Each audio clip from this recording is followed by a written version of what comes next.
SKM గా నామకరణం చేసుకొని దేశవ్యాప్తంగా ఈనాటికి కూడా ఎస్కేఎం పేరుతో ఈ సంఘాల ఆధ్వర్యంలో కేంద్ర ప్రభుత్వం తెస్తున్నటువంటి చట్టాలకు వ్యతిరేకంగా రాష్ట్ర ప్రభుత్వాలు తీసుకొస్తున్నటువంటి ప్రజా వ్యతిరేకమైనటువంటి విషయాలకు వ్యతిరేకంగా పోరాటాలు ఉద్యమాలు జరుగుతున్నటువంటి పరిస్థితి ఉంది. అయితే ఆనాడు నరేంద్ర మోడీ మన వేదిక దగ్గరికి వచ్చి ఈ 3 చట్టాలు వెనక్కు తీసుకుంటున్నా ఆనాడే కరెంటు బిల్లు కూడా పెట్టాడు. 2020 పవర్ ప్లాంట్ అని పెట్టి ఆనాడు కూడా అదొక బిల్లు పెట్టాడు. అది కూడా నేను వెనక్కు తీసుకుంటున్నా అని చెప్పి మనకు రాతపూర్వకంగా రాసిచ్చాడు. ఈ యొక్క ఏమైనా మార్పులు చేసి చేర్పులు చేసిన ఈ యొక్క చట్టాలు మన ఎజెండా మీకు తెచ్చిన రైతు సంఘాలతో మాట్లాడి రైతాంగానికి తెలియకుండా మేము ఏమి చేయమని చెప్పి ఆనాడు హామీ ఇచ్చాడు. ఆనాడు 750 మంది రైతులు అమరత్వం పొందారు ఆ ఉద్యమంలో. అంతమంది చనిపోయినా కూడా ఆ ఉద్యమాన్ని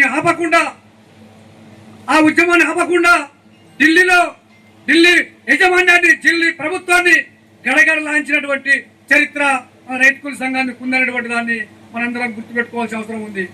అలాంటి ఉద్యమాలు మన రాష్ట్రంలో కూడా మనం చేయవలసినటువంటి అవసరం ఉంది.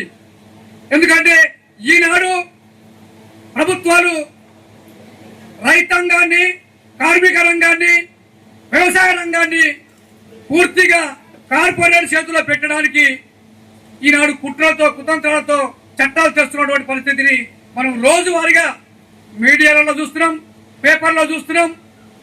అలా వ్యతిరేకించి మాట్లాడినటువంటి వాళ్ళను ఆర్బన్ నక్సలైట్ అంటున్నారు.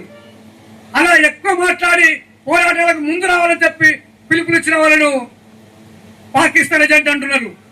ఇలా కేంద్ర ప్రభుత్వం తెస్తున్నటువంటి చట్టాలు ఏవైతే ఉన్నాయో మన భారతదేశ వ్యవసాయ రంగాన్ని పూర్తిగా కార్పొరేట్ శక్తులకు అంటబెట్టి మన రైతులను కూలీలుగా మార్చేటువంటి కుట్రలు కొనసాగుతున్నాయనేటువంటి దాన్ని మనం తెలుసుకోవాల్సిన అవసరం ఉందని చెప్పి మీ అందరికి కూడా నేను ఒకసారి గుర్తు చేస్తున్నా.